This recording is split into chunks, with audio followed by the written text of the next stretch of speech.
మానవత్వంతో బతకాలి.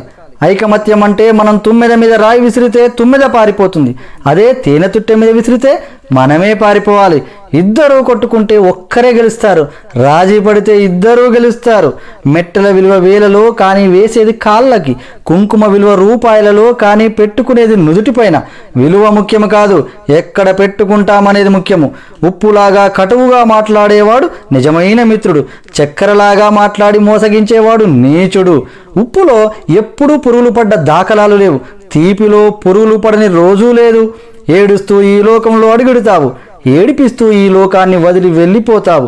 రమ్మన్నా సన్మార్గంలోకి ఎవ్వరూ రారు, వద్దన్నా చెడు మార్గాన్నే ఎంచుకుంటారు. పాలు అమ్మేవాడు ఇల్లులు తిరగాలి, సారాయి అమ్మేవాడి దగ్గరికే అందరూ వెళతారు. పాలల్లో నీళ్లు కలిపినావా అని అడుగుతారు, ఖరీదైన సారాయిలో నీళ్లు కలిపి తాగుతారు. పెళ్లి ఊరేగింపులో బంధుమిత్రులు ముందు, వరుడు వెనకాల. శవయాత్రలో శవము ముందు, బంధుమిత్రులు వెనకాల. శవాన్ని ముట్టినందుకు స్నానం చేస్తారు, మూగజీవులను చంపి భుజిస్తారు. కొవ్వొత్తులను వెలిగించి చనిపోయిన వారిని గుర్తు చేసుకుంటారు, కొవ్వొత్తులను ఆర్పి జన్మదినాన్ని ఆచరిస్తారు. హే మానవా, పుట్టినప్పుడు జాతకము, మధ్యలో నాటకము, చావగానే సూతకము, అయినా ఆగదు జనుల మధ్య కౌతుకము. కష్టమొస్తే భగవంతుని కొలుస్తావు, ఆయన నీకు రాబోయే కష్టాన్ని ఆపడు. నిత్యం స్మరిస్తే కొండంత కష్టాన్ని గోరంత చేసి సులువుగా దాటే శక్తి నీకిస్తాడు. కష్టాలు కుంభవృష్టిలా నిన్ను ముంచేస్తే నీకు గొడుగు పట్టి కాపాడతాడు, గుర్తుంచుకో.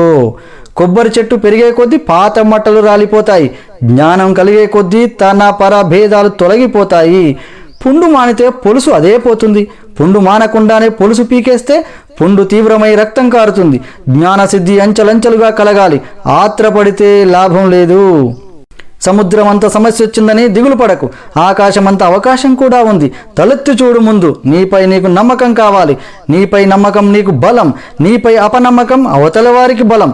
నీ బలం ఎవరికీ తెలియకపోయినా నీవు బతికేయచ్చు, నీ బలహీనత మాత్రం ఎవ్వరికీ తెలియనివ్వకు.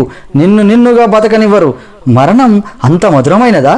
ఒక్కసారి దాన్ని కలిసిన వారు వదిలిపెట్టలేరు. ప్రకృతి కూడా అదంటే ఎంత పక్షపాతం. ప్రాణం పోయిన జీవుల్ని నీళ్లలో తేలుస్తుంది, ప్రాణం ఉన్న జీవుల్ని నీళ్లలో ముంచుతుంది. నీ పరిసరాలను ఎంత శుభ్రంగా ఉంచినా నీకు అనారోగ్యం రావచ్చు. బుద్ధి అనే ఆసుపత్రిలో ఆలోచనలు అనే వైద్యుడు నీ రోగాలను తగ్గించగలడు. వాటిని ఆరోగ్యంగా ఉంచుకో. వెంటరాని ఇంటిని ఒంటిని రోజు కడుగుతావు, నీ వెంట వచ్చే మనసును ఎప్పుడు కడుగుతావు? నిజాయితీ పరులు సింహం లాంటి వాళ్ళు. సింహం కూర్చోటానికి సింహాసనం ఎందుకు? అదెక్కడ కూర్చుంటే అదే సింహాసనం. నిజమైన నిజాయితీ పరులకు గుంపు అక్కర్లేదు. పండు తింటే అరిగిపోతుంది, తినకపోతే ఎండిపోతుంది. జీవితం నువ్వు ఖుషిగా గడిపినా, భయపడుతూ గడిపినా కరిగిపోతుంది. వచ్చే జన్మలో నువ్వెవరో, ఎక్కడ, ఎలా పుడతావో, అసలు జన్మ ఉందో లేదో తెలీదు. నువ్వు నా వాళ్ళు అనుకుంటుంటే వాళ్ళు తర్వాత వాళ్ళ కోసమే బతుకుతారు. నీకంటూ ఎవరు ఉండరు, ఏమీ మిగలదు. అర్థం చేసుకుంటే పుట్టిన దగ్గర నుంచి పోయేందుకే మన ప్రయాణం. ఈ మాత్రం దానికి పుట్టడం ఎందుకో తెలియదు, తెలుసుకోవటంలోనే ఉంది కిటికంతా. అందుకే ఈ జీవితం అంతా. మరణం దగ్గర పడితేనే మహాసత్యాలు బోధపడతాయి. పని చేయడానికి పని మనిషి దొరుకుతుంది, వంట చేయడానికి వంట వాళ్ళు దొరుకుతారు.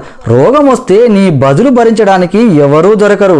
వస్తువు పోతే దొరకచ్చు, జీవితం పోతే మళ్ళీ దొరకదు. తెరపడే రోజు ఏం తెలిసినా ప్రయోజనం ఏంటి? పక్కన ఎంతమంది ఉన్నా, ఎంత సంపద ఉన్నా ఏంటి? 40 లక్షల కారైనా, 4000 సైకిల్ అయినా రోడ్డు ఒకటే. 10 అంతస్తుల మేడైనా, పూరి గుడిసైనా వదిలేసే పోవాలి.